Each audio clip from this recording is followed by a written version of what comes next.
गणपती बाप्पांचा आवडता नैवेद्य आहे मऊ, स्वादिष्ट आणि परफेक्ट उकडीचे मोदक। चला अगदी सोप्या पद्धतीने बनवूया। यासाठी लागेल दूध, 1 कप तांदळाचं पीठ, ओढमुख कप पाणी, 1 टीस्पून तूप, चिमूटभर मीठ, 1 कप किसलेला नारळ, 1/2 कप गूळ, टीस्पून वेलची पूड आणि थोडे तूप।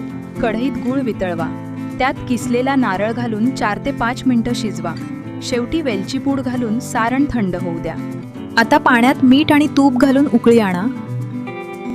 त्यात तांदळाचं पीठ घाला, झाकण ठेवून 2 मिनिटं ठेवा। उकड अजून गरम असतानाच तुपाचा हात लावून छान मऊ आणि गुळगुळीत मळून घ्या। छोटा गोळा घेऊन पारी तयार करा, त्यात सारण भरा, सुंदर पाकळ्या काढा आणि मोदक बंद करा। स्टीमरमध्ये मोदक ठेवा आणि 10 ते 12 मिनिटे वाफवून घ्या। ते चमकदार दिसू लागले की मोदक तयार। गरमागरम उकडीचे मोदक तुपासोबत सर्व करा। प्रत्येक घासात नारळ आणि गुळाचा अप्रतिम स्वाद।